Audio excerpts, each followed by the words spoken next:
Side ഇരുന്നോട്ടെ. വേണ്ട വേണ്ട, എനിക്ക് സൈഡ് സീറ്റ് വേണം. പ്ലേസ് ഡേ, എനിക്ക് കാറ്റ് കൊണ്ടിരിക്കാനാ. അയ്യടാ, അപ്പൊ എനിക്ക് കാറ്റ് കൊള്ളണ്ടേ? അത് കൊള്ളാം. എടേ, എനിക്ക് ഇടയ്ക്ക് ഛർദിക്കാൻ മുട്ടുപടി. പ്ലീസ് ഇരുന്നോട്ടെ. അങ്ങനെയുള്ളവരെ പുറകെ പോയിരുന്നു. എടേ, എനിക്ക് ക്ഷീണമാ. ഞാൻ ആ സൈഡിൽ കിടന്ന് കാറ്റൊക്കെ കൊണ്ടൊന്ന് ഉറങ്ങട്ടെടേ. അങ്ങനെ ഉറങ്ങാനാണെങ്കിലേ പിന്നെന്തിനാ സൈഡ് സീറ്റ്? എനിക്ക് പുറത്തെ കാഴ്ചകളൊക്കെ കാണണം. അല്ല പിന്നെ. ഓ, ഇവളെ കൊണ്ട്. ആ, ഇതിലൂടെ എന്റെ മുടിക്ക് പിടിച്ചു വലിച്ചേ? ഞാനൊന്നും അല്ല. സീറ്റ് തരാത്തതിന് നീ എന്തിനാടി മുടിക്ക് പിടിച്ചു വലിക്കുന്നേ? ഓടെ, ഞാനൊന്നും മുടിക്ക് പിടിച്ചില്ല. പിന്നെ അയ്യേ, ദേ ഒരു കൊച്ചു നിന്റെ പുറകെ ഇരുന്ന് മുടി പിടിച്ച് വലിക്കുന്നതാടി. നോക്കട്ടെ. ചുക്കുരു ചുക്കുരു. ഓ, പിന്നെ മുടിക്ക് പിടിച്ച് വലിക്കുന്നടി. നിനക്ക് അങ്ങനെ തന്നെ വേണോടി.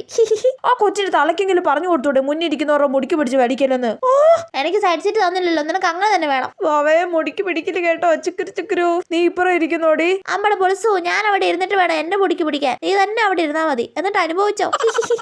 എടുത്തണ്ടി. ഏത് സമയത്താണോ ഇവിടെ വന്നിരിക്കാൻ തോന്നിയത്?